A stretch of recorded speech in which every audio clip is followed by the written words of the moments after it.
what's wrong, but something isn't right. Don't feel I belong in the light. Passion has gone and love's taken flight. Things just feel heavy tonight. I'm tasting no tears, I'm fighting no fears, but still there's a hole in my heart. Not on my own, but I feel it sometimes. Wondering what should I do. What's up guys, it's Mando here from Get Mad at It TV. We're here in Houston, Texas, close to downtown Buffalo Bayou Park. And I just want to give you a good landscape of this amazing view I have, especially downtown. And of course, my Tito. Say what's up, guy.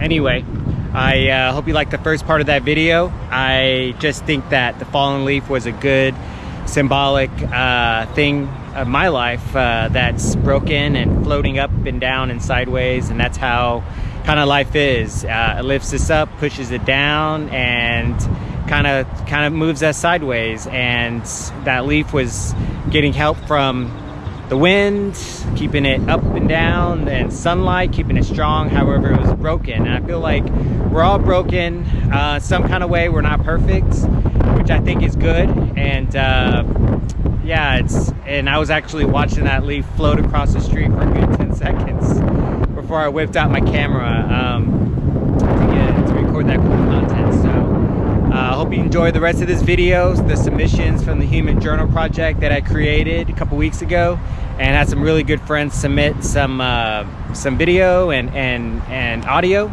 So keep it coming, guys. Thank y'all for the submissions, and make sure to subscribe, push that alert button, comment and like some of the videos, and let me know how I'm doing. And you guys take care. Remember to get mad at it. All right, guys, take care. Hey, H-Town Haps listeners. My name is Sadita. I will be answering a few questions from the Human Journal Project. The first one being my greatest spiritual victory during this time. I really like to call it this time because it's something that it's unique with all of us. This whole Human Journal Project is unique with all of us. Some people are really struggling. Other people are thriving. Mainly, you would think the introverts are thriving, and they're the ones that are like, I gotta get out and do stuff. And then the extroverts are like, I've been calling people every day. I'm already in this social habitat here, and so it's not a lot of new things for us extroverts. Just talking to people that we don't already know with the DMs or just with phone calls, these house party apps, Zoom apps. Hey guys, John Antonio, the author of Always Say Hi, The Introvert's Guide to Overcoming Rejection, and talking about how I've come out of this coronavirus thing and what are the results and things that have happened. So, first question being, what has been my greatest spiritual victory during this time? And I think that it would be what I would call like mood independence, just the ability to govern your own mood regardless of what's happening. You know, still wake up with a kick-ass mood, even though whatever, there's a virus floating around out there, lost their jobs, taking pay cuts, small businesses are suffering, bars are closed, there's nothing fun happening out in the evening, you can't go out, you're stuck inside. So really just the ability to still govern or to still manage the mood and create some real kick-ass vibes. I think that's important. There was a great opportunity to do that because every day has been like a challenge pretty much in maintaining that. The next question is, what has the universe taught you this week or this month? I think the universe has taught me a lot of things. I am a messy person, apparently. I will have my scrapbooking stuff out all over the kitchen table, and I'm sitting there scrapbooking away, and suddenly it's 2 a.m. and I'm really tired, and I don't necessarily want to put all that scrapbooking stuff away. It's a lot. And so I'll leave it there because when I wake up in the morning, I'm gonna be back at the table scrapbooking again, so why not leave it there? And then my roommates are like, can you like move your scrapbooking stuff so that way I can have a cup of coffee on the kitchen table? And then it just made me realize that, you know, I might not necessarily see myself as a messy person, but apparently I'm pretty messy. And, but I'm still able to adapt to that situation. I can not take it personally, like you're messy and that's what we're gonna label you. No, not necessarily. But just be like, oh, I'm messy, okay, do something better. Just do something about it, and that's about it. You don't need to sit here and wallow on somebody called you messy. Just clean it up, and then every time you do the scrapbooking stuff, I just kind of gotta end a little early, and that way I can do this little cleanup situation. It also made me learn about my other word for this year, which I think, so last year was adaptable. This year, reference. My word this year about reference is more about where I got this characteristic of myself, why do I act that way towards X, Y, or Z? A really good example is running down the highway and I see a car approaching me, and then I sort of do this flip out situation where I just automatically assume the car doesn't see me and I gotta run like way fast, and then my friends are like, you know, the car's gonna see you, the car's gonna slow down, you be careful. You know, why do I do that? And, you know, and I have to think about it. Oh, it's most likely because I was struck by a motor vehicle when I was jogging back in 2007. So that's probably where that comes from. So if I can reference different events of my life and understand, this is why I love taking care of animals so much, because my mother picked up a dog when she was a little girl, and she just all throughout my life understood and gave me this understanding that animals are at the same level as people, and you need to respect them and you need to show love to them, and don't talk bad about them. Don't treat them unfairly. When you see a hungry, lonely animal in the street, do something about it. You know, you wouldn't see a child on the street and just turn a blind eye. So things like that, just to understand, to give myself a better understanding of why I do the things I do, and potentially why I say the things that I say. And for good and for bad, you know, I can take certain events and say, okay, well, maybe I need to get some therapy about that. And then there's other times where I can rejoice in why I do that and really thank that person or that event for happening in my life, because whatever I'm doing now, that's the reason for it. What has God been telling me during this time? And I feel like he's been teaching me to just live in the moment more, be happy. Like, don't worry about the future, because especially during this time, we were always looking to the news, like, hey, our infection rate's going up or down, when's stuff going to open, when do the bars open, when the restaurants open, and it's different stages for different things, and all that, or when are stimulus checks coming. But I feel like God has just been saying, man, just like roll with that and do your best and give thanks every day. And, you know, because life is, no matter what's happening, like life is always happening now. It's not something that happens in the future. So that's definitely the lesson I've got from that. Hey H-Town Haps listeners, I'm Sadita. I'm going to be answering a few questions for the Human Journal Project. Our first one is about my greatest spiritual victory during this time.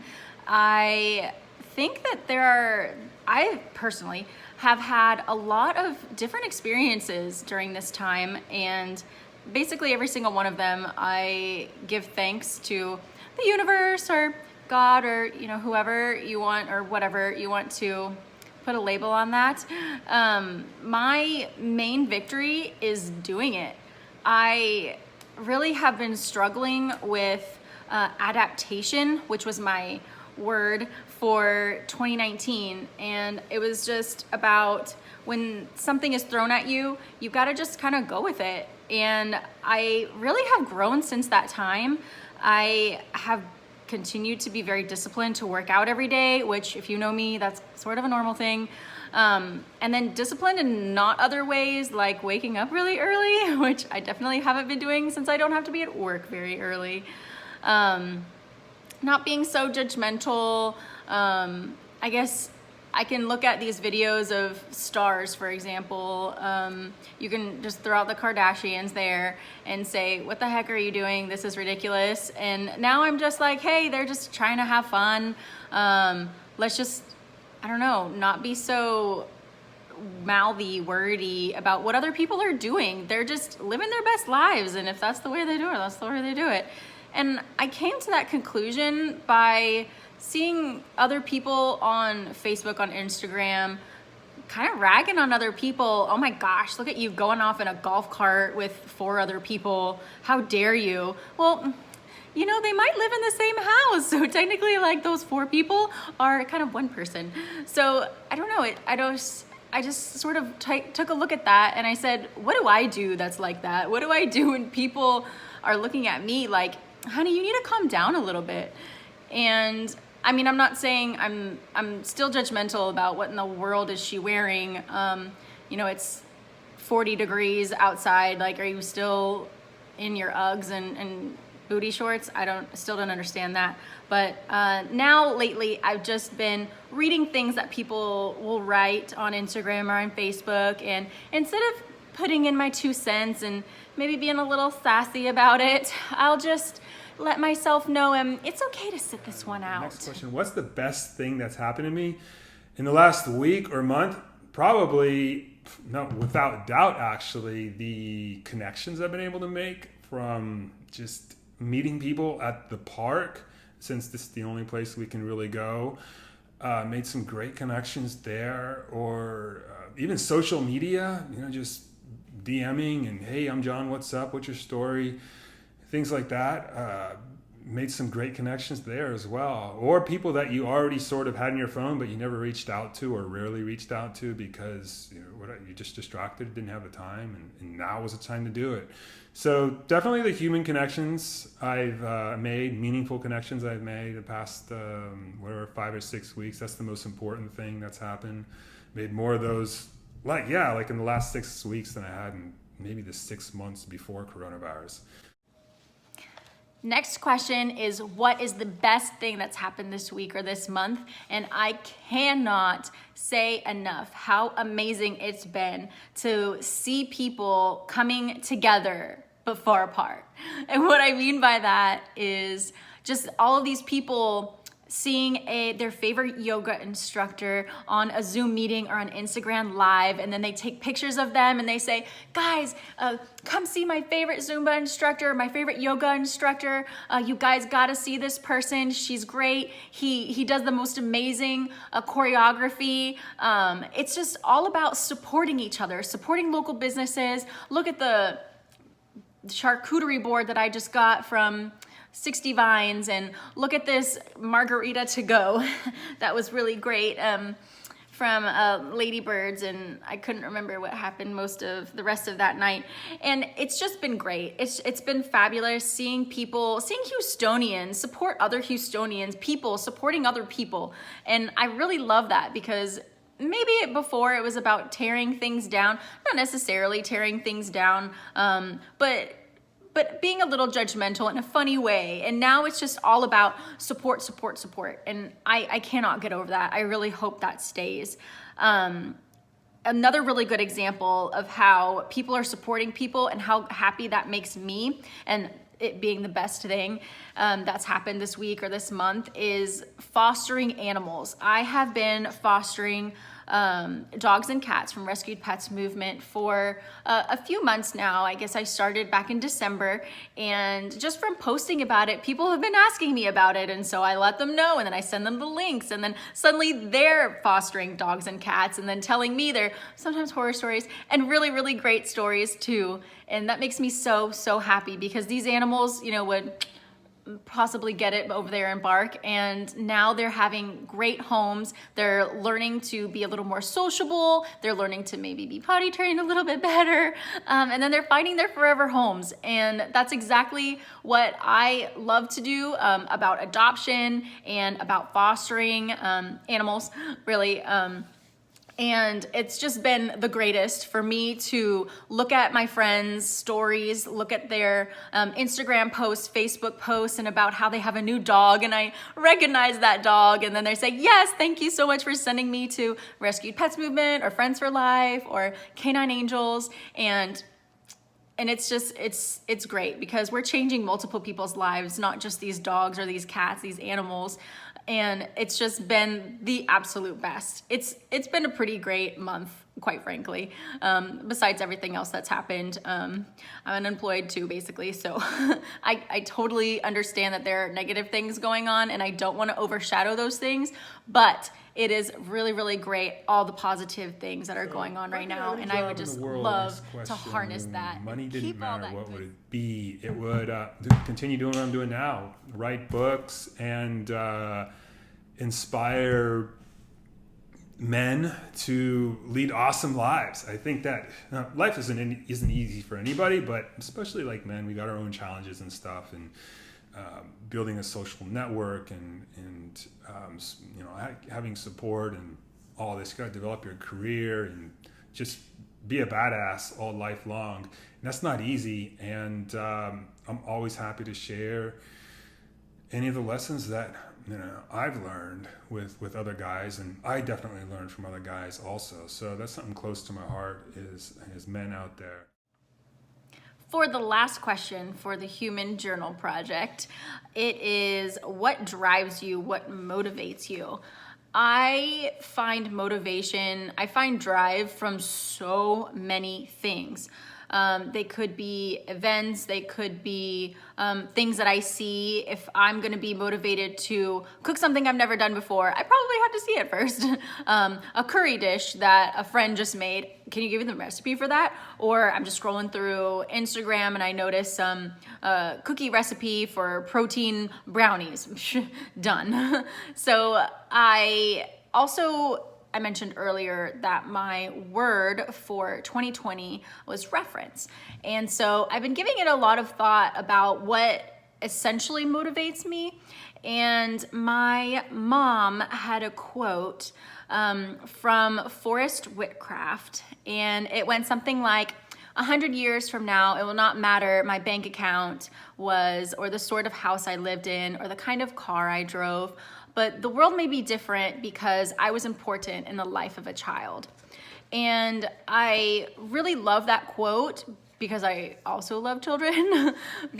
But it's not just about children, it's just about making a difference in the world, in your community, in your house, in your body. And so I feel like a really great motivator for me is just taking every day like it's something that I can do to create some kind of positive energy in my universe. Whether that's I'm in my sweats all day and I'm gonna be in the 4 corners of my house, or maybe I'm jogging down White Oak Bayou Trail and I see somebody having bike trouble. I'm going to go help them pump up their tires. A blind lady not having or having trouble finding the poop that their dog just made, and I'll slide my hand in a poop bag and grab it for her. It's just making a difference in the world, how big that world is at that time, in a positive way. That's what motivates me. I want to really be positive for my own body, so that's why I exercise every day. I want to be positive for the universe, and that's why I choose to make the food decisions that I do. I want to be positive with my friends, and so I really try to include everyone, or complete strangers also, depending how creepy they are, and really invite them into the circle, invite them in to make them feel welcome, to make them feel accepted. I might have struggled with acceptance in my past, and so it's something that I really strive for, that really I'm motivated by what's happened in my past, and just not feeling accepted by the girls in the volleyball team in high school, or by a family member, for example. But what I want to do with that is, instead of dwell on it, instead of thinking of it as a negative thing, make it into a positive thing and include other people around me with that too. Next, what drives and motivates me to do what I do? It just happened the other day. Every time I hear of somebody who has gone through or is currently experiencing social isolation, that's something that's dear to my heart, because it's something that it's just so essential for life. How are you going to get anything done if you don't have meaningful connections in your life? The worst form of prison punishment is social isolation, but some of us do that, live like that, which is not good. And it's something that's so easy to fix. It doesn't cost any money to make some great connections out there. So it's something that everybody has a right to as well. And the world's out there just waiting to meet you. You just got to give it a chance. So that's those are my experiences of coronavirus. Cheers to Mando for doing this, and hope everyone's well.